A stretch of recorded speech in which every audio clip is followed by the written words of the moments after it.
اللهم ارحمنا بالقرآن واجعله لنا إماما ونورا وهدى ورحمة. محمد صلى الله عليه وسلم على محمد صلى الله عليه وسلم. يا نبي سلام عليك، يا رسول سلام عليك، يا حبيب صلوات الله عليه. صلى الله على محمد صلى الله عليه وسلم. صلى الله محمد صلى الله عليه وسلم. Wabarakatuh. Amin. Baca fadilat surah Al-Kahfi. Baca dan lepas tu baca 10 ayat.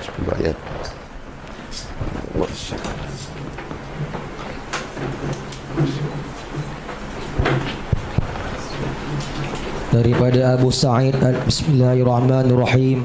Daripada Abu Sa'id Al-Khudri radhiyallahu ta'ala anhu bahawa Nabi sallallahu alaihi wasallam bersabda, "Man qara'a suratul Kahfi lailatul Jumu'ah adha'a lahu minan nur fima bainahu wa bainal baitil atiq."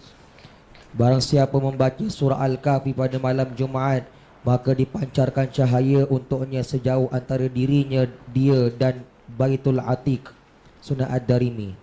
Daripada Abi Darda radhiyallahu ta'ala anhu bahawasanya sungguhnya Nabi sallallahu alaihi wasallam telah bersabda, "Man hafiza 10 ayatin min awwali suratil Kahfi usima minad dajjal." Rawahu Muslim, Abu Dawud, Nasa'i wa Tirmizi. Daripada Abu Darda radhiyallahu ta'ala anhu bahawasanya Nabi sallallahu alaihi wasallam bersabda, barang siapa hafal 10 ayat pertama dari suratul Kahfi, maka ia akan dilindungi daripada dajjal. Daripada Sauban daripada Nabi sallallahu alaihi wasallam baginda bersabda, "Man qara'al ashral awakhir min suratil Kahfi fa innahu isbatun lahu minad dajjal." Rawahu Nasa'i. Daripada Sauban daripada Nabi sallallahu alaihi wasallam baginda bersabda, barang siapa membaca 10 ayat terakhir daripada suratul Kahfi, maka sungguh ia menjadi pelindung baginya daripada dajjal. Hadis riwayat An-Nasa'i. Daripada Abi Sa'id Al-Khudri radhiyallahu ta'ala anhu bahawa sungguhnya Nabi sallallahu alaihi wasallam bersabda, inna man qara'a suratul Kahfi yaumal jumu'ah adha'alahu minan nur ma bainal jumu'atain. Rawahul Hakim. Daripada Abu Sa'id Al-Khudri radhiyallahu ta'ala anhu bahwasanya Nabi sallallahu alaihi wasallam bersabda, sungguh barang siapa membaca suratul Kahfi pada hari Jumaat, maka baginya cahaya terang benderang antara 2 Jumaat. Hadis riwayat Al-Hakim. Alhamdulillah. Bagaimana pembacaan surah Al-Kahfi 10 ayat awal dan 10 ayat akhir boleh menjadi pancaran cahaya di antara satu Jumaat ke satu Jumaat, bukan membaca sahaja. Orang yang tidak pernah meninggalkan bacaan surah Al-Kahfi dari hari dia dah tahu hadis ni sampai ke saat ni, dialah mangsa yang utama akan menjadi mangsa Dajjal. Kerana di dalam surah Al-Kahfi ada 110 ayat, dan dalam 110 ayat fitnah yang paling besar adalah 2 perkataan ilahun wahid. Barang siapa tidak kenal rahsia ilahun wahid dalam surah Al-Kahfi, kerana dia tidak masuk ke dalam gua Al-Kahfi atau gua Hira, gua Saur. Kalau dia di Saudi, dia tidak kenal, dia tak dapat perlindungan, maka dia tidak akan dapat cahaya. Barang siapa masuk ke Gua Al-Kahfi, Gua Zaur, Gua Hirah, Gua Kahfi, turunnya Al-Quran di situ, wahyu akan menerangi jiwanya kerana ada ilmu. Jadi kalau kita gemar membaca Al-Kahfi setiap Jumaat, kitalah yang tidak kenal ilmunya, hikmahnya, rahsianya, kitalah orang yang pertama menjadi mangsa Dajjal di hadapan mata kita. Kita membaca dan di dalam fikiran kita, ingatan kita tidak ada ilahun wahid alihatan, maka kita akan hancur sehancur-hancur sebelum orang lain hancur. Sebab kenapa orang yang membaca dapat jadi mangsa Dajjal? Sebab makin dia membaca, makin kuncu-kuncu Dajjal mendekati dia.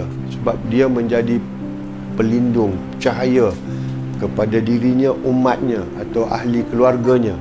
Tapi dia membaca seperti Yahudi membaca, kafir membaca, Muslim membaca, tidak kenal ilmunya. Okey. Kedua, Nabi kata di antara dirinya dan Baitul Atiq, bila dia membaca surah Al-Kahfi, Nur, kemudian dia akan dilindungi dari fitnah Dajjal. Kalau kamu boleh selamat sampai hari akhir COVID, coronavirus, kamu bukan mangsa Dajjal. Sebab kamu tahu ilmunya, belajar ilmunya surah Al-Kahfi, lautan ilmunya. Allah dah sebut dalam surah Al-Kahfi ayat akhir yang kita akan baca sekejap lagi, qul law kana al-bahru midadan li kalimati rabbih lanafida al-bahr. Ilmunya lautan. Setiap saat ada Dajjal, kuncu-kuncu Dajjal.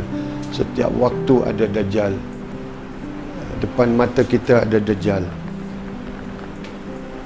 Dajjal yang melalaikan kita dari mengingati Allah Subhanahu Wa Taala. Kena tahu Dajjal tu apa. Tujuan utama dia menjauhkan kita daripada syahadah.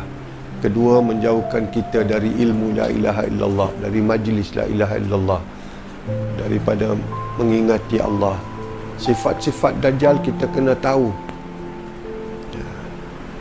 Habis tu, wang kertas adalah senjata utama Dajjal.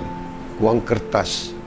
Kalau kita dah baca surah Al-Kahfi, lepas tu kita solat, wang kertas datang, hasil-hasil dari wang kertas masih datang, kitalah mangsa Dajjal. Jadi kita nak selamatkan diri kita, jangan jadi mangsa Dajjal, jangan jadi diperalatkan oleh Dajjal setiap saat. Sedikit demi sedikit dengan ilmu kita singkirkan. Nabi suruh baca, Nabi suruh hafal. Kita baca juga, dan kita wajib belajar dan kenal ilmunya. Dalam bahasa Arab, hafal tu sesuatu yang telah menjadi darah daging kita, di dalam diri kita. Hafal ada dua, hafal bacaan, hafal ilmu, hafal hikmah. Dalam bahasa konteks ahli falsafah seperti Imam Ghazali rahmatullahi alaih, ahli falsafah seluruh dunia, sangat jarang dalam 1 juta ulama boleh jumpa 1 orang, 2 orang, 3 orang, 5 orang saja ahli falsafah tentang Al-Quran, yang mengenal falsafah Al-Quran. Mereka membawa cetusan ilmu. Kalau kita tidak, mereka cakap hafal itu bukan hafalnya ayat, surah, juzu satu Quran. Itu penting, tapi lebih penting lagi menghafal ilmunya. Hafal, melindungi, menjaga ilmunya, hikmahnya dalam diri kita agar kita selamat. Kita sekarang di dalam kawalan Dajjal. Kita sekarang di dalam pengawasan Dajjal. Orang yang banyak mendekati Quran, merekalah targetnya Dajjal. Sebab kalau dia tak musnahkan kita, dia tak akan berjaya nak musnahkan umat Islam. Jadi semua Dajjal akan datang pada kita, kuncu-kuncu Dajjal.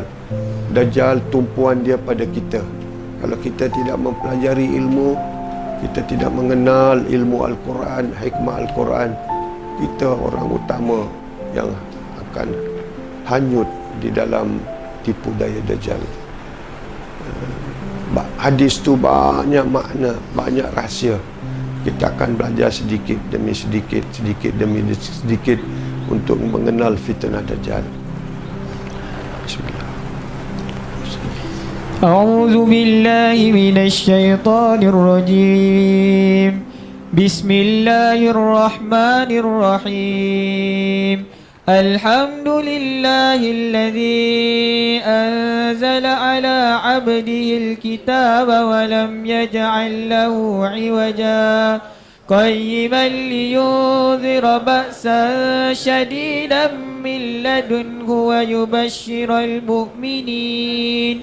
ويبشر المؤمنين الذين يعملون الصالحات أن لهم أجرا حسنا ماكثين فيه أبدا وينذر الذين قالوا اتخذ الله ولدا ما لهم به من علم ولا لآبائهم كبرت كلمة تخرج من أفواههم إن يقولون إلا كذبا فلعلك باخئ نفسك على آثارهم إن لم يؤمنوا بهذا الحديث أسفا إنا جعلنا ما على الأرض زينة لها لنبلوهم أيهم أحسن عملا وإنا لجاعلون ما عليها صعيدا جرزا أم حسب أن أصحاب الكهف والرقيم كانوا من آياتنا عجبا إذ أوى الفتية إلى الكهف فقالوا ربنا آتنا من لدنك رحمة وهيئ لنا من أمرنا رشدا بسم الله الرحمن الرحيم الذين كانت أعينهم في غطاء عن ذكري وكانوا لا يستطيعون سمعا أفحسب الذين كفروا أن يتخذوا عبادي من دوني أولياء إنا أعتدنا جهنم للكافرين نزلا قل هل ننبئكم بالأخسرين أعمالا الذين ضل سعيهم في الحياة الدنيا وهم يحسبون أنهم يحسنون صنعا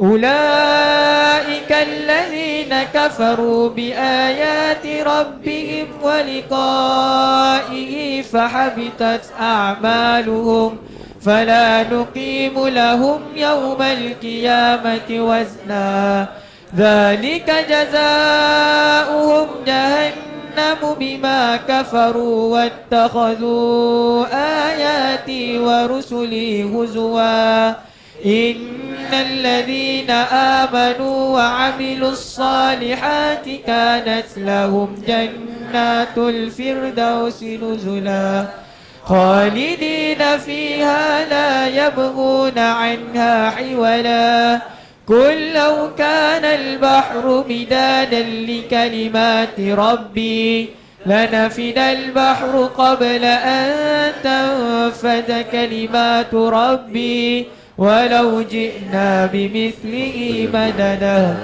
قل إنما أنا بشر مثلكم يوحى إلي أنما إلهكم إله واحد فمن كان يرجو لقاء ربه فليعمل أملا صالحا ولا يشرك بعبادة ربه أحدا صدق الله العظيم.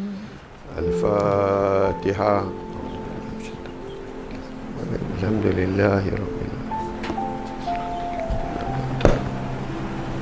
Suratul Ikhlas hadiah ila Rasulillah sallallahu alaihi wasallam 5 marrah.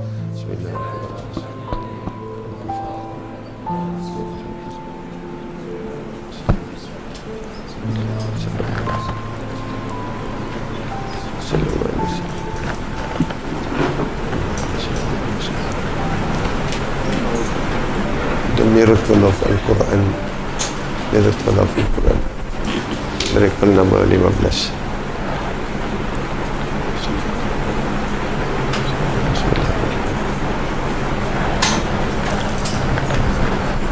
A'udzu billahi minasyaitonir rajim. Bismillahirrahmanirrahim. Praise to be Almighty Allah who has graced us His bountiful generosity, kindness, love and mercy limitlessly, infinitely from every moment of the time that we are in existence towards infinity. Allah, the absolute merciful, the most merciful and the most kind. Allah subhanahu wa ta'ala has revealed us the best of the guidance through His holy book, Al-Quran.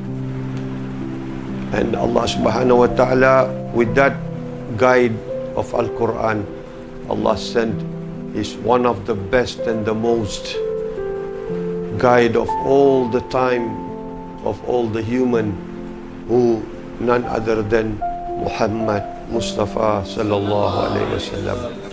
With salawat and salam on the Prophet, Allahumma salli ala Sayyidina wa Habibina wa Munjina Muhammad sallallahu alaihi wasallam. I begin. Assalamu alaikum wa rahmatullahi wa barakatuh.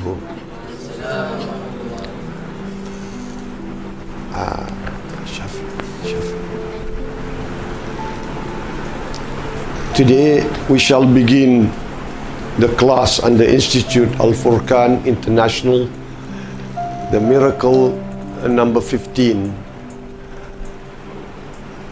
Alhamdulillah, it is by divine grace, it is by the most kindness and bountiness of Allah Almighty. He gives us this opportunity to learn about the knowledge of Al-Quran from every verse, from every word, from every ayah, from the surah. Because by learning the knowledge, it become a permanent permanently established in your mind, in your heart, that will become a part of you. It's the knowledge, not just mere recitation, not just mere running through the translation at tafsir, but the real knowledge that's contained with every letters, every harf, every huruf, every word and every ayah. Bismillahirrahmanirrahim. InsyaAllah hari ini kita akan membincangkan mukjizat Al-Quran yang ke-15, dan atas dengan maha suci, atas kasih sayang Allah dan Rahman dan Rahimnya, Allah telah mengurniakan kita peluang untuk kita mempelajari setiap perkataan, setiap ayat daripada Al-Quran tersebut. Dan dengan mempelajari setiap perkataan tersebut, setiap ayat itu akan kekal, ilmunya akan kekal di dalam hati kita, insyaAllah. By learning the knowledge of Al-Quran, it enlightens you, because every harf of Al-Quran, lafaz of Al-Quran, ayat of Al-Quran, it's a light that brings light upon light. So it is important that we learn the knowledge which Allah mentioned in Surah Hud ayat 14. I have revealed this Quran together with the knowledge. If you learn the Quran together with the knowledge, that will have a greater impact, a greater benefit to our life, to our soul, to our heart, and to our permanent guidance towards Almighty Allah. Dengan mempelajari ayat Al-Quran, ilmu Al-Quran ini, ia akan memberi cahaya kepada diri kita. Adalah amat penting untuk kita mempelajari ilmu Al-Quran ini seperti mana firman Allah Subhanahu Wa Taala dalam surah Hud ayat 14. Apabila kita mempelajari Al-Quran bersama ilmunya, ia akan beri impak yang besar di dalam diri kita. What knowledge are we talking about which Allah mentioned in surah Hud ayat 14, which particularly must be understood? What kind of knowledge that every ayah of Al-Quran has the knowledge embedded within that? Jadi apakah ilmu yang diperkatakan tentang itu, ilmu yang diperkatakan dalam surah Hud ayat 14 itu? Okay. While talking about knowledge with Al-Quran, every ayah, you can understand it by two methodology. Number one is ilmu, number two is hikmah. Ilmu Quran dan ilmu hikmah of Al-Quran. Apabila kita memperkatakan tentang ilmu Al-Quran, setiap ayat yang kita pelajari itu ada dua kaedahnya, iaitu ilmu Al-Quran dan ilmu hikmah Al-Quran. So to get the hikmah, the knowledge of the wisdom from the Al-Quran, you must first learn the knowledge of Al-Quran. Without learning the knowledge of Al-Quran, you will never be able to derive the hikmah of Al-Quran. Jadi untuk mendapatkan ilmu hikmah Al-Quran, pertamanya kita harus mempelajari ilmu Al-Quran itu sendiri. So when you come to the topic of knowledge of Al-Quran, there are 12 fountains of knowledge of Al-Quran which comes from every harf, every lafaz, every word and every ayah. Jadi apabila kita membicarakan tentang ilmu Al-Quran, terdapat 12 pancaran mata air, iaitu 12 pancaran ilmu Al-Quran itu sendiri. Due to constraint of time, I will just restrict it to few. Number one is the knowledge of Al-Quran itself, the knowledge of harf, word and ayah. Kerana kita kesuntukan masa, jadi Tuan Syekh hanya akan membukakan beberapa cabang ilmunya, dan antaranya adalah ilmu Al-Quran itu sendiri, pada huruf, pada ayatnya Al-Quran itu tersebut. Number two is the knowledge of Al-Furqan, Yang kedua, ilmu Al-Furqan, that differentiate between haqq and batil. yang ilmu Al-Furqan yang membezakan antara yang hak dan yang batil. Whatever verses I quote now, there are references in Al-Quran which we will do during our case study experimentational workshops. Setiap perkongsian yang Tuan Syekh beri ada dalilnya di dalam Al-Quran yang akan dikongsikan di dalam kelas detail ilmu Al-Quran ini. Number three, Allah gives you ilmu yaqin. After you learn the ilmu Al-Quran, then you learn about the ilmu Furqan.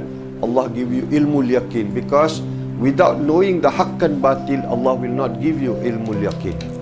Cabang ilmu yang ketiga adalah ilmu yakin. Apabila kita telah mempelajari ilmu Al-Quran dan ilmu Al-Furqan, barulah Allah akan membukakan kita kepada ilmu yakin.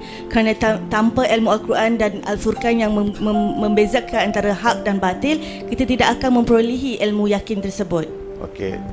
Then next one, after you have learned the ilmu Al-Quran, ilmu Furqan, ilmu Yaqin has been established in depth of your being, Allah Subhanahu wa Ta'ala opens the fountains of knowledge of oceans of ilmu rububiyah. Dan apabila kita telah mempelajari ilmu Al-Quran, ilmu Al-Furqan dan ilmu yakin, dan ketiga-tiga ilmu ini telah kekal, telah bertapak di kalbu kita, di hati kita, maka Allah akan bukakan kita kepada ilmu rububiyah. The ilmu rububiyah comes from the oceans of knowledge, which is the next one which Allah mentions, ilmu kalimah Rabb, the oceans of knowledge of kalimah Rabb, as indicated in surah Al-Kahfi ayat 108. Ilmu rububiyah ini adalah daripada lautan ilmu daripada ilmu Rob yang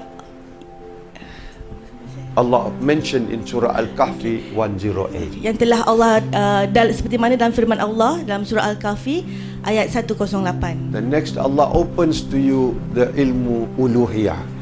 Dan seterusnya akan Allah bukakan kepada kita ilmu uluhiyah. Then Allah opens up the next for you ilmu ilahun wahid. Dan seterusnya pembukaan kepada ilmu ilahun wahid. How many points are there? Okay. Then next, Allah Subhanahu wa Ta'ala opens up for you the in-depth understanding about faham of Al-Quran in depth, at different level, fahm Al-Quran. Seterusnya insya-Allah Allah akan membukakan kepada kita kefahaman yang mendalam tentang Al-Quran. Rasulullah call it mahir, al-mahiru fil Quran, mahir fil Quran. Yang digelarkan oleh Rasulullah SAW sebagai mahir fil Al-Quran, kemahiran dalam Al-Quran. That category in the words of Allah is called ulul albab. Dan kategori ini, mahir Al-Quran ini digelarkan oleh Allah sebagai ulul albab. Oh, this is astonishing. 12 branches of fountains of knowledge from one branch. Ini adalah sangat mengagumkan ya, 12 cabaran ataupun pancaran mata air ilmu daripada Al-Quran. Where did you extract this all? Where do we extract all these points that it has 12 categories of fountains of knowledge? Di mana boleh kita kembangkan ke setiap poin mengenai 12 cabaran ilmu ini? It's also referred from Quran Surah Al-Baqarah ayat 60. Dalilnya ada di dalam Al-Quran surah Al-Baqarah ayat 160. 16. No, 60. Ayat 60.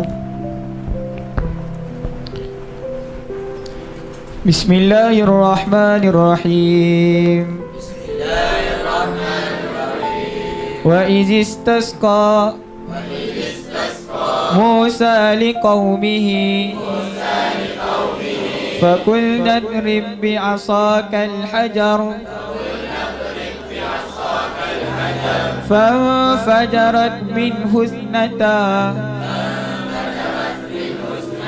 عشرة عينا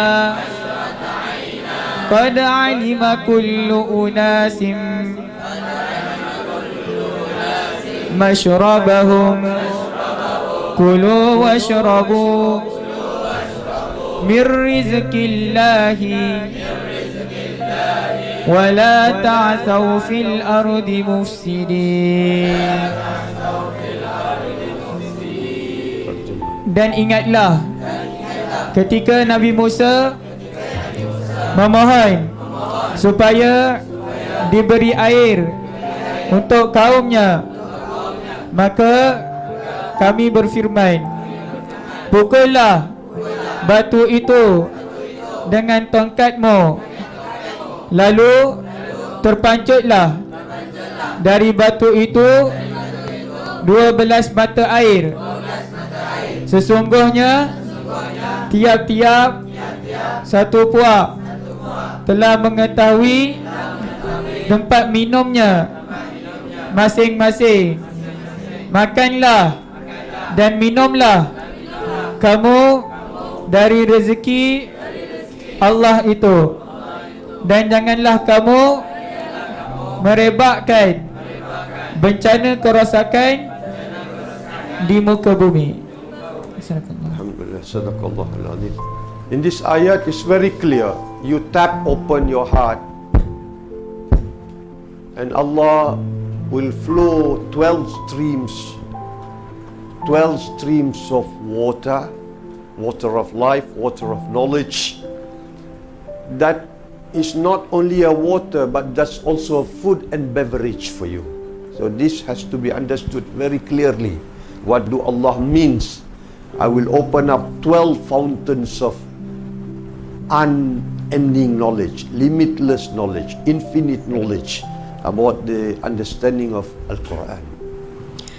Di dalam ayat Al-Quran surah Al-Baqarah ayat 60 ini telah jelas mengatakan bahawa tepuklah dada dan insya-Allah Allah akan salurkan 12 mata air ilmu, bukan saja ilmu, malah juga mengandungi makanan dan minuman. Dan ilmu daripada 12 pancaran mata air ini mengandungi ilmu yang tiada berkesudahan, berterusan, infinity. So open your heart. How do we open our heart? You have to refer to another ayah, to another knowledge, to another sequence of opening the heart, so that you get the 12 streams of water of knowledge flow into you from one ayah of Al-Quran. Jadi kita perlu membukakan kalbu atau hati kita. Bagaimana untuk membuka hati kita? Di sini kita perlu merujuk kepada ayat yang lain dalam Al-Quran supaya kita dapat memperolehi 12 pancaran mata air yang mengandungi ilmu, khazanah ilmu ini. An in-depth knowledge, just to open one ayah, one word of Al-Quran, you need in-depth knowledge, just one word, one ayah, because Al-Quran is very deep. Al-Quran has to be understood, it has to be applied in every aspects of life. Untuk membicarakan atau membuka tentang suatu ayat dalam Al-Quran, kita memerlukan pengetahuan yang dalam. Oleh itu, kita perlu mencari bagaimana untuk mendapatkan ilmu atau pengetahuan yang dalam bagi membicarakan tentang sesuatu ayat. So what are the 12 streams of fountain? Number 1 is ilmun. Al-Quran. Number 2, Ilmu hikmah. number 3, Ilmu yakin. number 4, Ilmu rububiyah. 5, number 6, number 7. This we call it faqih fil ayatul Quran. Faqihuddin. He knows about the in-depth knowledge of the Quran. And there is a hadith of Nabi, if Allah wants to give goodness to anyone, He will give you the understanding and deeper understanding of Deen Allah. Okay. Jadi kita telah menyenaraikan ketujuh-tujuh cabang ilmu Al-Quran, dan yang ketujuh itu adalah faqih Al-Quran, iaitu mempunyai pengetahuan yang amat dalam mengenai Al-Quran. So next we will complete the other 5 to make it 12 next time, but we go to the hikmah. Number 1, Allah will open to you the hikmah of every harf, huruf, word and ayah of Al-Quran. That is the number 1 hikmah Allah has to give it to us. Ada 5 lagi cabang ilmu yang akan kita bicarakan pada masa akan datang, tetapi kita akan seterusnya bercerita tentang hikmah terhadap hikmah kepada mempelajari ilmu 12 cabaran ilmu Al-Quran ini. Dan salah satunya ialah Allah akan membuka hikmah terhadap setiap huruf, setiap perkataan, setiap ayat yang kita bicara atau kongsikan. So there is 12 branches of stream of knowledge from knowledge, ilm, 12 branches for hikmah, 12 branches for ma'rifah and the rest. But we are only touching upon 2 classification of subject today, which is knowledge and hikmah. So hikmah, number 1 is hikmah of Al-Quran. Number 2 is the most important hikmah that we are to understand, the ilmu hikmah of hadith. If you don't understand ilmu hikmah hadith, you can never understand about Al-Quran. So hadith come first, then followed by Quran, because Al-Quran is of the highest status. We put it on the top, number 1. But number 1 actually is ilmu hadith, ilmu hikmah of the hadith, understanding the wisdoms behind the prophetic traditions, behind the hadith of Nabi.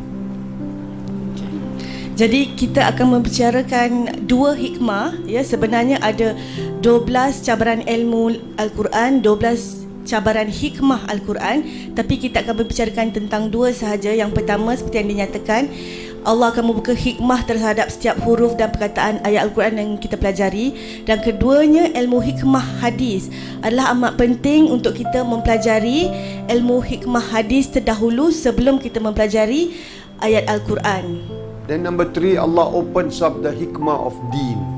Understanding the deen, that deen is part and parcel of my life, my blood, my bones, everything is part and parcel of it. For example, how to understand the hikmah of the deen?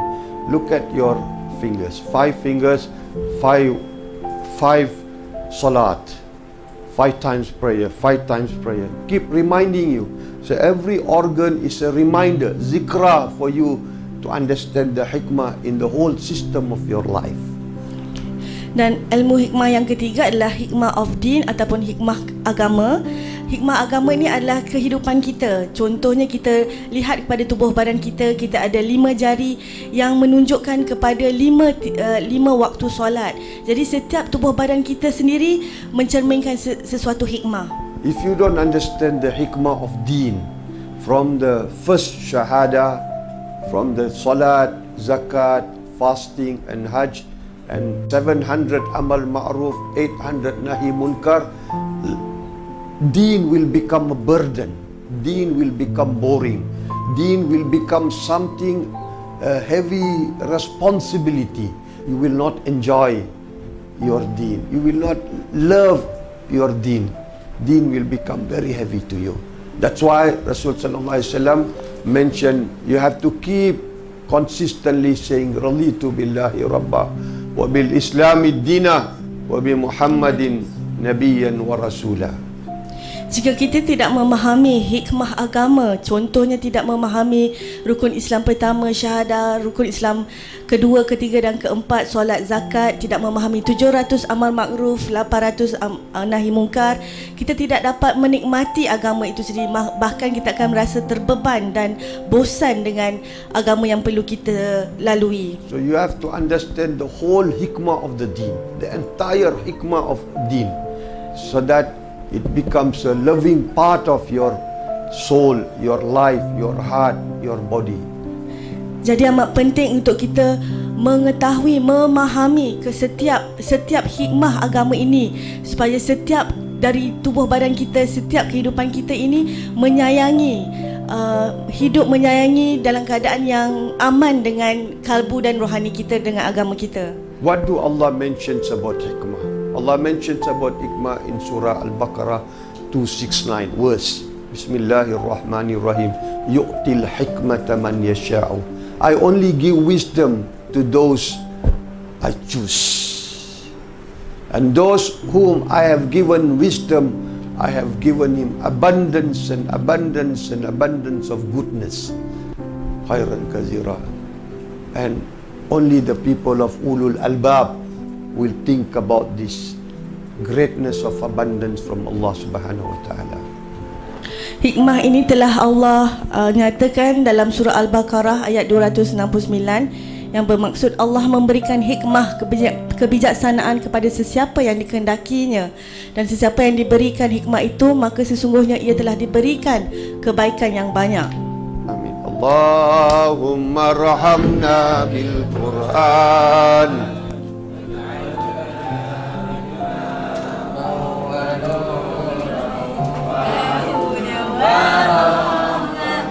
Allahumma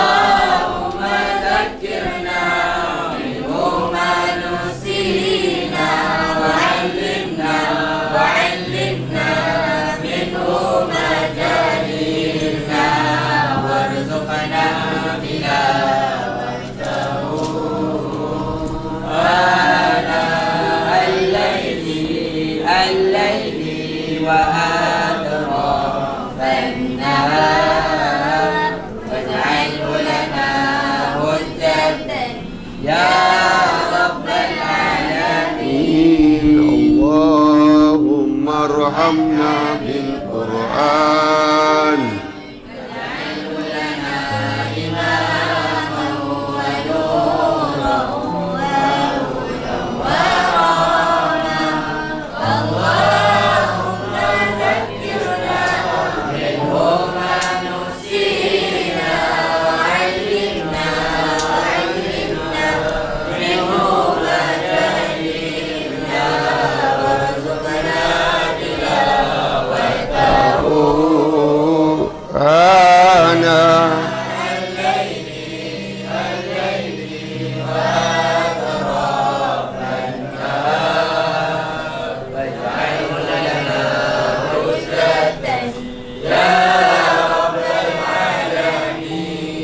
When you learn about the miracle of Al-Quran, the knowledge is embedded within you. You will become light. You will become Imam. You will become Huda. You will become Rahmah. You will become all that Allah wants for the Ummah through the miracles of Al-Quran. Apabila kita mempelajari tentang mukjizat Al-Quran ini, ilmu itu akan terpahat dalam diri kita. Kita akan menjadi ilmu itu akan menjadi rahmat kepada manusia. So out of the 12, one of them is the knowledge of ilmu mukjizat Al-Quran. So it become 8 today. Daripada 7, yang ke-8 adalah ilmu mukjizat Al-Quran. So why it's so important to learn about the ilmu mujizat of Al-Quran? Because Quran, every harf, every word, every ayah, every surah, it's a miracle by itself. If you don't understand what will happen, you will become ignorant, zalim, you will even go murtad out of deen. Setiap huruf, setiap ayat dalam Al-Quran itu sendiri adalah mukjizat. Ya. Jadi jika kita tidak mempelajari, tidak memahami tentang mukjizat ini, kita akan menjadi kafir dan juga murtad. And it is very important to protect our iman in the time of this zulum, kufur and nifaq. Jadi adalah amat penting untuk kita mempertahankan iman kita di dalam keadaan sekarang di mana kezaliman dan kekufuran berlaku dengan berleluasa. The miracle number 15, the Ahlul Quran call it the divine miracle coding. Every letter, every word, every ayah is miraculously coded by Allah Subhanahu wa Ta'ala, that no one can touch, change ayat of Al-Quran, even a letter, even one harf, even one word, even one ayah. They can never ever change, interpolate, manipulate, expolate. They can't do that. Mukjizat Al-Quran yang ke-15 dipanggil kod mukjizat mulia, di mana tidak ada sesiapa atau seseorang mana-mana pun yang dapat mengubah, memanipulasi kod ini. We call it Rabbaniyah, Mu'jizatul Rabbaniyah, likulli harfin, likulli lafaz, likulli ayatin fil Quran. Mukjizat ini digelar mukjizat Rabbaniyah. So much deep is this knowledge. I will tell you example. Allah has revealed Kitab, Zabur,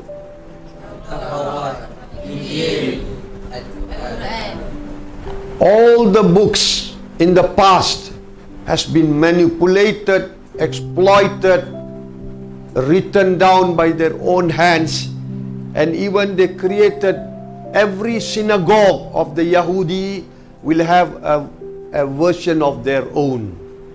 So church, synagogue church is followed by 100,000, thousands and 100,000s of followers.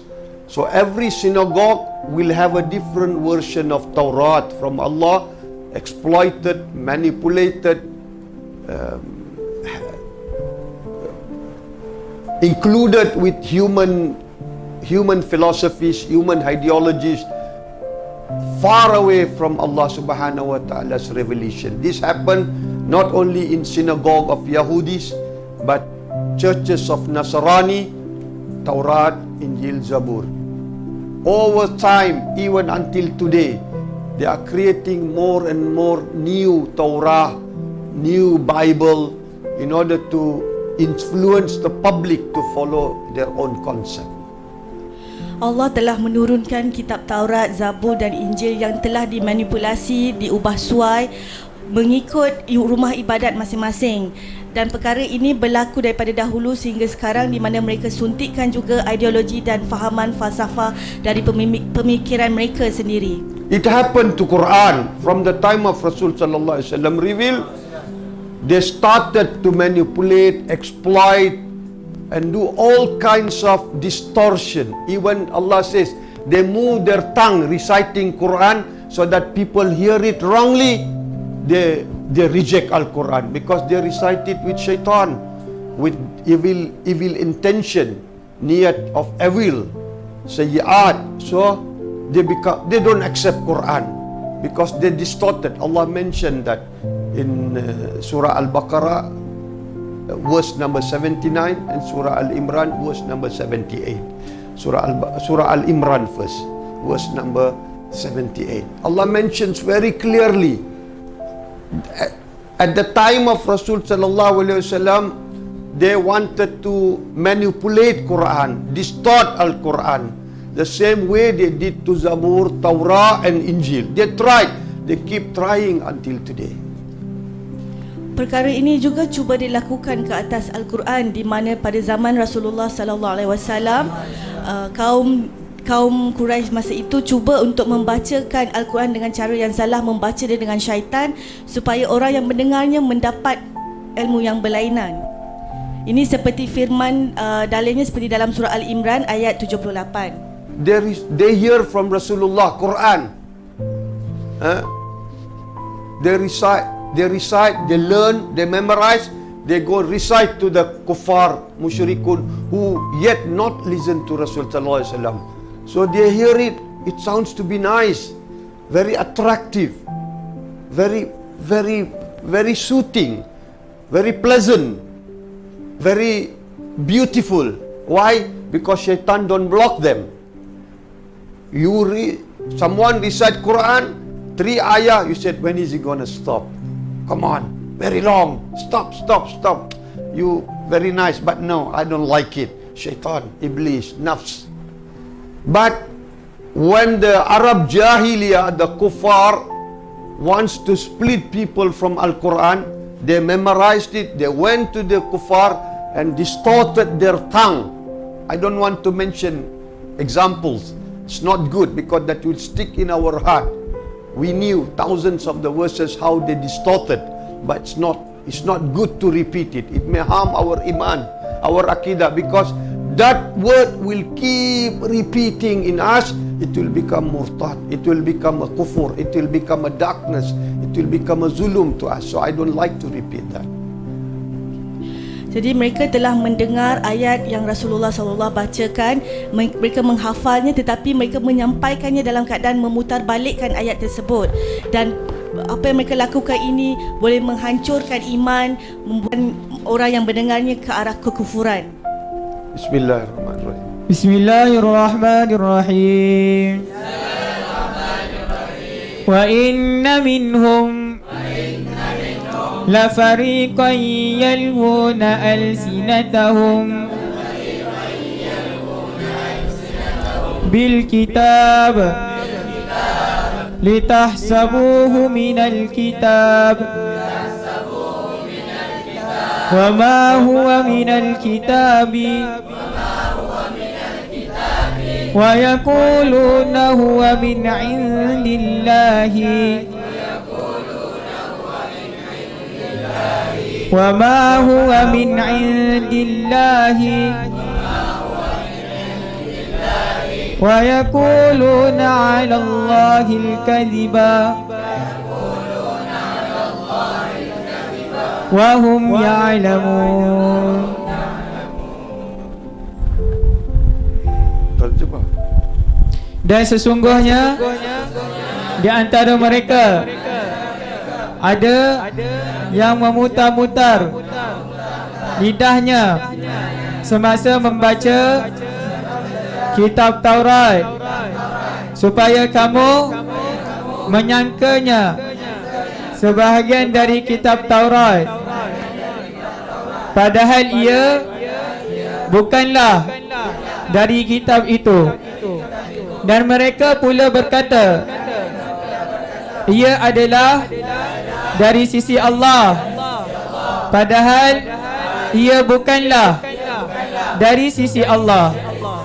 Dan mereka pula tergamak berkata dusta terhadap Allah, sedang mereka mengetahui. Who alters the scripture with the tongue? Who alters the scripture with the tongue? Look at the ayat. Lafariqan yal'una alsinatahum bil kitab. Yal'una, they swing, they twist, they flutter with their tongue in order to deviate the people. And that's happening today. Now, I will show you one video. You will be surprised. But don't repeat it. Just listen. You repeat it, it's very dangerous for you. Very dangerous. Let's show the video. But what Allah says, it happened. And there were so many manipulations in the time of Rasulullah, more than what they did to Taurat, Injil and Zabur. In Quran, they are doing every day. They are trying to find ways and means that you should not accept Quran. It's not from Allah, but they can't. I will tell you the secret why they can't be successful. Why they cannot break the coding of Al-Quran. Why? We will talk about that. Before that, I'll show you the video. That what Allah says, they are twisting their tongue, reading Al-Quran, so that people get deviated. Oh, this is from Allah. This is Quran. Oh, this is Quran. But actually, by listening and reciting that ayah, which is from Allah, they get deviated. وَيَهْدِي بِهِ كَثِيرًا وَيُضِلُّ بِهِ كَثِيرًا. A lot of people get guided through Quran. A lot of them get deviated from Al-Quran. Twisting the tongue. Jadi mereka telah memutarbelikkan ayat-ayat daripada kitab Taurat, kitab-kitab terdahulu yang telah Allah turunkan, dan perkara ini juga telah berlaku sekarang. Mereka berusaha sedaya upaya untuk memutarbelikkan Al-Quran, tetapi still happening. What happened in time of Rasulullah, they never stop. Every day they are planning to make people away from Quran. Even today it's happening. Jadi mereka telah berusaha sedaya upaya untuk memutarbelikkan juga Al-Quran sehingga sekarang. Tetapi mukjizat Al-Quran yang menetapkan tak ada satu pun dapat diubah atau diputarbelikkan. Dan insya-Allah video ni akan menunjukkan satu contohnya. Tapi Syekh berpesan jangan ikut, dengar sahaja. Don't follow, don't repeat it. Bismillah. See, Allah challenged, bring one surah. Bring one surah. If you say this Quran is not from Allah, you say this Quran is from Muhammad sallallahu alaihi wasallam, bring one surah. They bring one surah to deviate the people, but they can't be successful. Why? Because they cannot break the coding. Jadi Allah telah mencabar mereka bawa satu surah, ya, untuk mengatakan ayat-ayat ini adalah daripada Rasulullah SAW dan bukannya daripada Allah. Jadi mereka telah cuba untuk membawa surah ini, tetapi ia tidak berjaya. Surah ini tidak dapat menembusi coding tertentu dalam yang memelihara surah Al-Quran ini.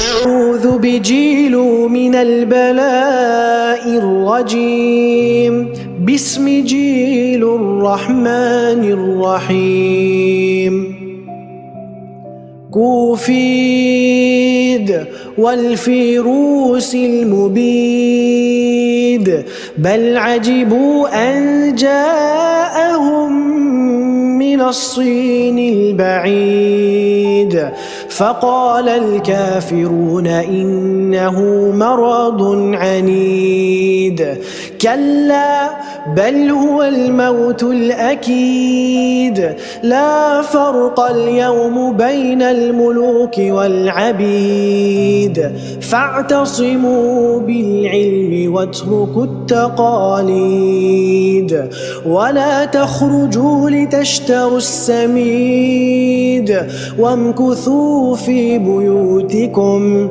إنه بلاء شديد واغسلوا أيديكم بالصابون الجديد صدق جيل العظيم. Ya Allah, Quran beautiful to hear. Muslim murtad. Can you relate the story, please? In Malay, can you tell the story? What happened to this man? He's a Muslim. He murtad. He created this, and he deviated a lot of people to become murtad. Dangerous. Seorang lelaki daripada Algeria daripada Jilu. Dia murtad. Lepas dia murtad tu dia jadi artis, dia cipta satu surah ni, surah Covid ni. Lepas tu sebabkan dia buatkan surah ni, ramai juga orang yang murtad ikut dia sama-sama murtad jadi artis sebabkan surah ni. Ya Allah. See, the Muslims or the non-Muslim to hear the Quran, they don't like to listen for more than a minute or two. But the kafir and the Muslim listen. Is it true? This is from Quran? Yes. But the moment they recite Bismi and they include that name, what is the Jilu? See, that is the fitna. Jilu, Dajjal. See the wording, connectivity. It deviated a lot of people to become murtad just by listening. Wow, beautiful, good, and it keep repeating. It becomes zikra. That's why if you don't make your heart to become zikra, the 24 hours reminder alarm of Al-Quran within you, you don't do it in Ramadan, next Ramadan you will not be able to get it until next Ramadan. If Allah give the same opportunity to listen to these apps of zikra, if you don't fit it today, I mean, the apps was miracle number. About the apps, five apps was the miracle number 10 or 11 or 12. I don't remember. But, number 12. That time Allah fit the apps already. So if you don't fit the apps, Dajjal will fit his apps and it will repeat until you die. We become mu'min in the morning, kafir in the evening, mu'min in the evening, kafir in the morning. This is absolutely dangerous. Jadi ramai yang telah mendengarkan ayat yang telah direka cipta oleh seorang lelaki daripada Algeria yang telah murtad dan menjadi artis, dan dia juga telah membuatkan ramai yang juga murtad dan menjadi artis seperti dia. Jadi Syekh berpesan perkataan Jilu tu berkaitan dengan Ad-Dajjal, ya. Di mana itu menunjukkan lagi betapa ayat ini boleh membawa kepada kekufuran dan murtad. 90% of the verses he used from Quran. 90% daripada ayat yang digunakan adalah daripada ayat-ayat Al-Quran sendiri. About washing of the hands, sanitizing, and about be in your home, put yourself in the home. 90% of from Al-Quran. Ayat-ayat yang digunakan diambil daripada Al-Quran mengenai membasuh tangan, sanitization, duduk di rumah dan sebagainya adalah ayat-ayat yang diambil daripada Al-Quran. Isolation, hijab, everything, you know.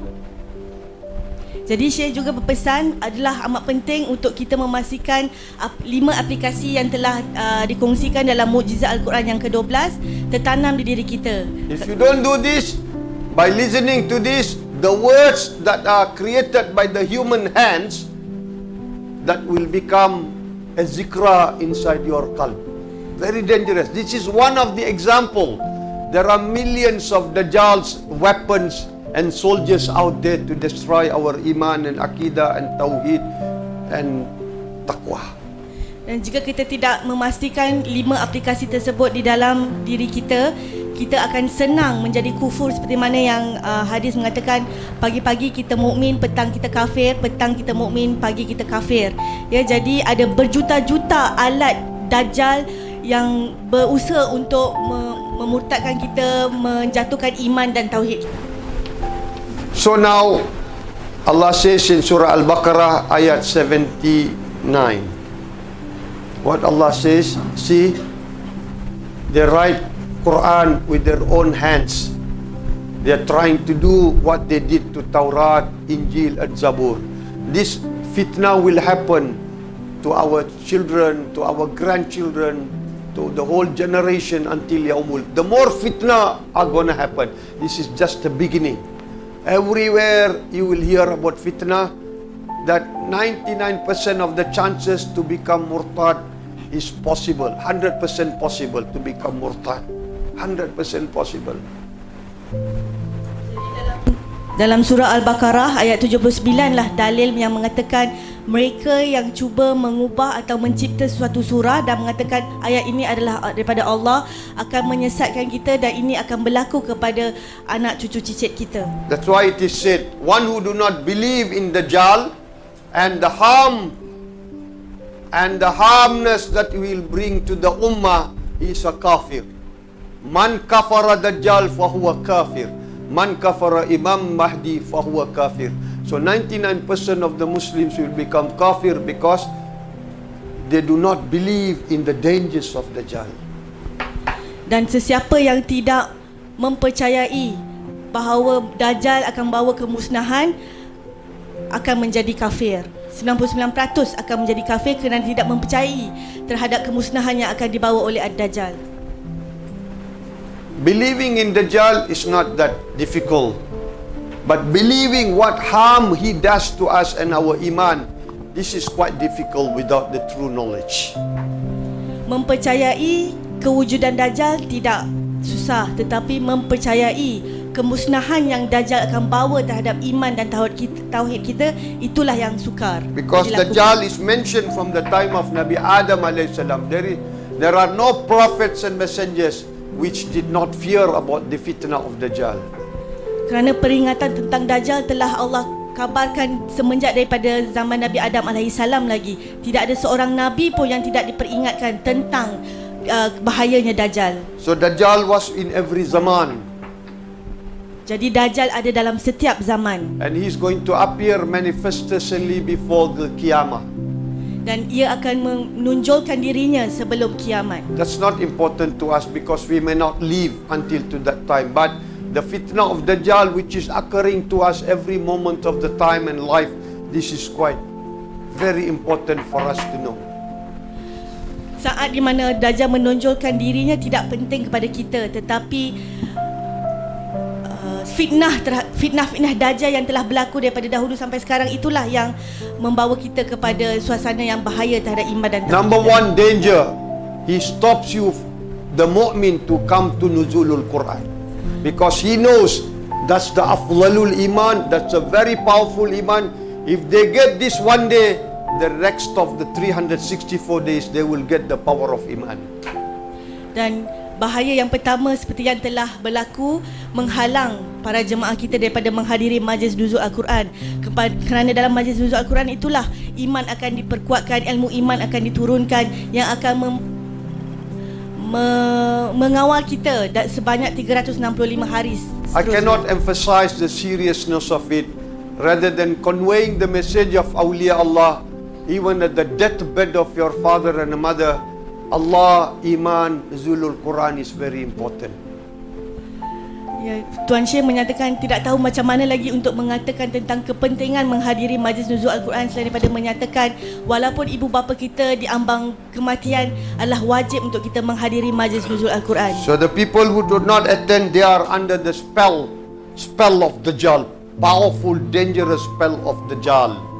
Jadi mereka yang telah gagal untuk menghadiri majlis nuzul Al-Quran adalah di bawah kuasa Dajjal.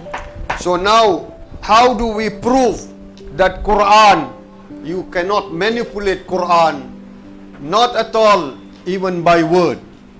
So Allah has a divine miracle coding. Every letters, every word in Al-Quran, every word in Al-Quran, every ayah in Al-Quran is protected by 19 angels, which Allah mentions in Surah Mudassir ayat number 30. Angels are protecting every letter, word and ayah, that no kafir, no ahlul kitab, no Nasrani, no Yahudi can touch even one letter of Al-Quran. I will tell you why. They will break the coding. Jadi bagaimanakah kita dapat membuktikan bahawa Al-Quran itu terpelihara, tidak satu pun huruf atau ayatnya dapat diubah suai oleh mana-mana Nasrani, Yahudi dan sebagainya, kerana adanya Allah menghantar 19 malaikat untuk menjaga Al-Quran ini, dan dalilnya ada dalam surah Mudassir ayat 30. Bismillahirrahmanirrahim. عليها 19 عليها 19 'alaiha 19. Pengawal dan penjaganya ada 19.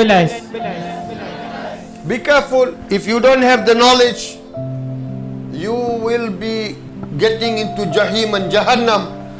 So Allah has sent 19 angels to protect every letter, harf, huruf, harf, every letter, every word of Al-Quran with 19 angels. And Allah has sent 19 soldiers, Junudullah, which Allah mentioned in Surah Al-Fatah. Allah mentions in Surah Al-Fatah, I have soldiers, and the soldiers are every time protecting every harf of Allah subhanahu wa ta'ala.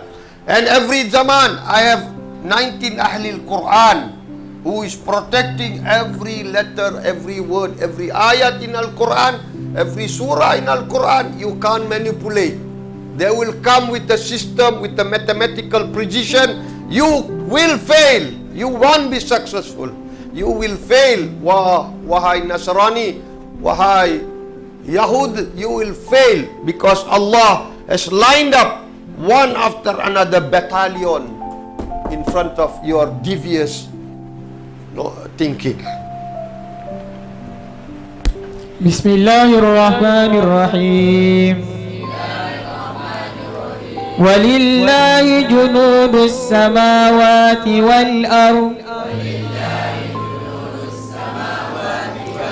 Wa kana Allahu azizan hakima. Dan milik Allah bala tentera langit dan bumi, dan Allah maha perkasa lagi maha bijaksana. So Allah has lined up all this battalion, soldiers of Allah, the Junudullah. Allah mentioned Ahli al-Quran. Every zaman there will be 19 Ahli al-Quran who will protect Allah's kalam, cannot be manipulated. They will protect Quran by the wisdom and knowledge given by Allah, that no one can manipulate, exploit, and transpolate. Whatever they're trying to do, they can't be successful. How they were successful for Injil, Taurat and Zabur. Dan Allah akan menghantar setiap zaman 19 bala tentera Allah seperti mana yang dinyatakan dalam Al-Quran surah Al-Fatah ayat 7, dan juga setiap zaman Allah akan menghantar 19 ahli Al-Quran yang akan memastikan ketetapan Al-Quran dengan kejituan dari segi matematik. Jadi tidak ada sesiapa pun yang akan dapat memutar belit, menambah atau mengurangkan ayat Al-Quran ini. So how do Allah protect it? Allah has a Rabbaniya, divine miracle coding. Number one is by the 29 ayat Fawatih. Ayat Fawatih. Ayat Fawatih mean the opener. Opener, not Fatah is one. Fawatih, many openers. Many opening. There are 29 ayat Fawatih in Al-Quran. Alif Lam Mim, Alif Lam Ra, Alif Lam Mim Sad, Yasin, Taha, Hamim. Yeah, there are 29 ayat Fawatih in Al-Quran. Jadi bagaimanakah Allah memastikan Al-Quran itu terpelihara? adalah melalui coding mukjizat mulia, di mana salah satunya adalah Allah menyediakan 29 ayat Fawatih, iaitu 29 ayat-ayat pembukaan, banyak-banyak pembukaan, dan contoh ayat pembukaan ini adalah seperti Alif Lam Mim, Alif Lam Ra, Alif Lam Mim Sad, Yasin, Taha, Hamim dan sebagainya. And Allah has 19 secret coding that no one can make Al-Quran, distort Al-Quran, manipulate Al-Quran in any manner. Dan Allah juga ada 19 kod rahsia yang menghalang sesiapa pun daripada memanipulasi, memutar belit, menokok tambah atau mengurangkan ayat Al-Quran. So actually, this ayat of Fawatih in Al-Quran is totally about 28. 28 letters of Ayatul Fawatih. That means Alif Lam Mim, Alif Ram, all you add together the 28 letters.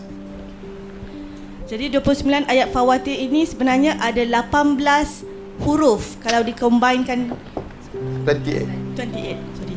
Ada 28 huruf yang telah combine kalau kita kombinasikan ia. For example, we take one, Alif Lam Mim. Contohnya Lam Mim. In every ayat of Al-Quran, there will be Alif Lam Mim, or just Alif Lam, or just Mim. This coding is very important to maintain the consistency in Al-Quran. Contohnya Alif Lam Mim di dalam seluruh Al-Quran sama ada ia tertulis sebagai Alif Lam Mim atau Alif Lam. Alam tara kaifa, alam nashrah, alam. Okay, just one, alam. You see, in Quran there is Alif Lam Mim. In Quran there is also alam tara kaifa, is Alif Lam Mim. Who make you to differentiate? Rasulullah. Rasulullah says, you recite this as Alif Lam Mim, you recite this as Alam. Rasulullah teaches, Ummi, Ya Allah, this is the mu'jizat of Rasul sallallahu alaihi wasallam. Rasulullah teaches. So in every of the ayah, you will find Alif Lam Mim, or Alif Lam, or Mim, or Alif, or just Alif, or just Lam, or just Mim. Without this coding, the ayat will not be existing. Ayat exists because of these combinations. Jadi ayat-ayat Al-Quran wujud kerana adanya coding-coding rahsia ini ya. Yeah. Now someone comes, this is Quran. Yahudi make one Quran. Beautiful recitation, but he has manipulated, exploited, added or deleted something. For example, andaikan seorang datang dan dia cuba say this is Quran from Allah. This is Quran. You look, oh, but he has manipulated, he has exploited, he has added, he has deleted, he has completely put into confusions into this Quran, and he brings towards us, this is Quran. This is Quran. You read it and you will go murtad. Seandainya seseorang datang dengan sebuah Al-Quran yang telah ditukar, diubah suai, diputar belikkan, ditukuk tambah atau dikurangkan, siapa yang membacanya akan menjadi murtad. So how to protect? Jadi You bagaimana? need the 5 apps. Zikra. Hello.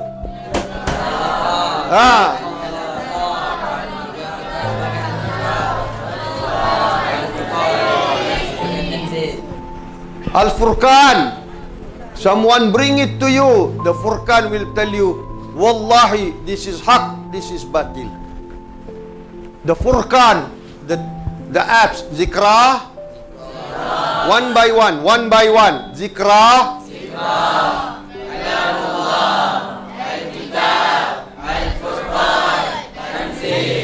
Again.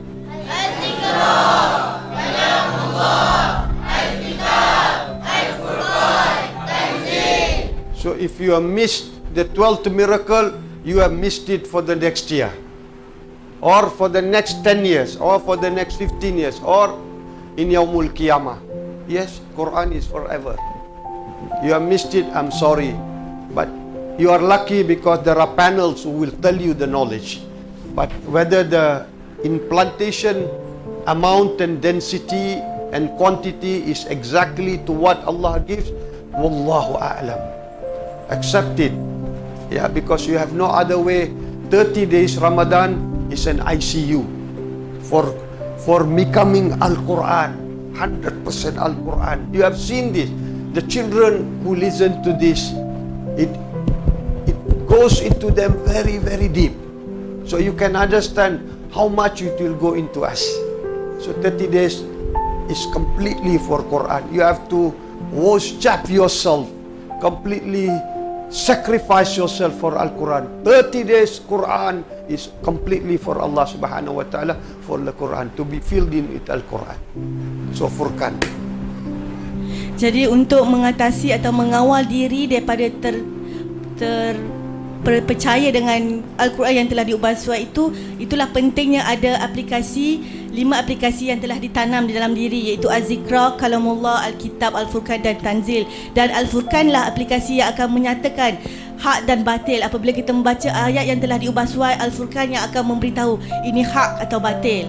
Jadi seharusnya sepanjang bulan Ramadan, sepanjang bulan Ramadan 30 hari, sepatutnya kita mengkhususkan diri kita untuk ilmu Al-Quran. So you get what you strive for. What you struggle, you get. You struggle for a kancil, you get kancil. You struggle for a proton, you get proton. You struggle to get a Mercedes, you get a Mercedes. You struggle to get a BMW, Rolls Royce, you get it according to your struggle. For this dunya, leave about the paradise. That's later on. You talk about your life. Where are you achieving? Which iman, which standard of iman are you achieving? Iman of munafiq, iman of salihin, iman of syuhada, iman of siddiqin, iman of warthatul anbiya. Up to you. Jadi seperti di dalam dunia ini, contohnya jika kita berusaha keras untuk memiliki sebuah kancil, jadi kancil lah yang akan kita perolehi. Dan sekiranya kita berusaha keras untuk mendapatkan sebuah Mercedes, maka Mercedes lah yang akan kita perolehi. Begitu dengan soalnya iman kita, jika kita berusaha setakat mana kita mahu iman kita itu, dan setakat itulah yang akan dikurniakan kepada kita. So, a time will come, they will come to you with hundreds of Al-Quran, batil, all misleading. They will come to you, more to come. Listen, be careful, take warning. This will affect our iman. Dajjal has got very, very soft way to bring us to kufur. That's his power. You believe it or not? Who comes for Nuzulul Quran? One day, come in the morning, fly in the evening. Aeroplane doesn't make you much. For one day, Nuzulul Quran. Akan sampainya suatu masa nanti di mana kita akan dikelilingi oleh beratus-ratus Al-Quran yang batil. Even now as a mu'min, you have been deviated, you have been controlled, you have been empowered, you have been completely subjugated, you are completely overtaken by the power of Dajjal. You don't understand. You people don't understand about the sweetness of Dajjal's voices that's happening within you all the time. Tagut, he uses through Tagut, Jibit. Malahan pada waktu sekarang ini pun kita telah dipengaruhi oleh Dajjal melalui kuncu-kuncunya seperti Tagut dan Jibit untuk mempengaruhi kita daripada mempelajari ilmu iman. So every one of you will receive a Quran very soon. Jadi setiap daripada kita akan menerima Al-Quran. So what you should do, there will be a machine. You put this false Furqan or whatever they write, you put into the machine, within 1 second it will calculate. There is a missing code of 1 alif, 1 lam, 1 mim. Allahu Akbar. Allah. False. This is not Quran. There is missing. The whole Quran consists of 1,027,000 huruf. No, something missing, something added. Within 1 second, that machine will come. But that machine is not powerful. This machine inside you is very, very powerful. Jadi sekiranya setiap orang akan menerima Al-Quran yang batil, akan ada satu mesin yang dapat mengira berapa banyak huruf-huruf yang terdapat dalam Al-Quran yang batil itu, dan dapat mengenal pasti mana-mana kepincangan daripada Al-Quran yang sebenarnya. Tetapi mengikut kata Tuan Syekh, mesin itu tidak sehandal aplikasi yang ada di dalam kalbu kita sekiranya ada. Because the qalb is the place where Quran is placed. Quran compact all the derivatives, all the knowledge of Al-Quran is in the qalb. This is the connector between Allah and us. So that's a very powerful machine inside us. So convert this. There are 19 categories to understand, 19 angels protecting the huruf, words and ayah. 19 soldiers, 19 ahli al-Quran, 19 ahli al-hikmah, 19 ulul absar. But because of no time, we have to pray Jummah. We stop this majlis. Inshallah, we try to continue in time to come. May Allah bless us. Allahumma rahamna bil Quran.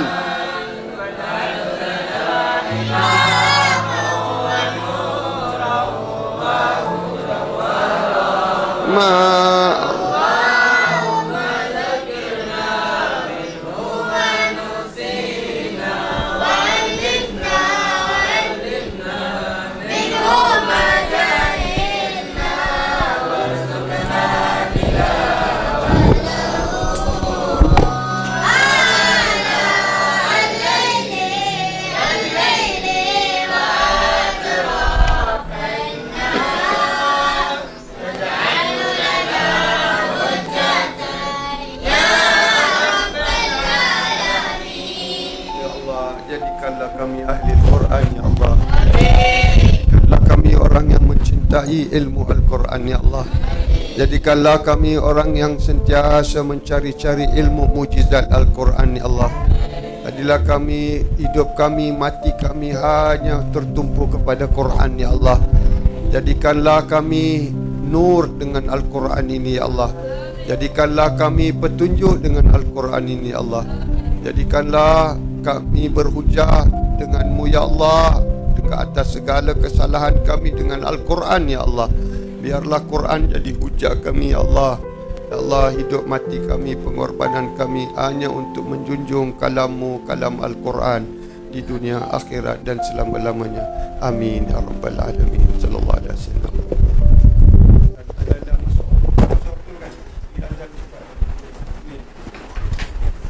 اللهم ارحمنا بالقرآن واجعله لنا إماما ونورا وهدى ورحمة.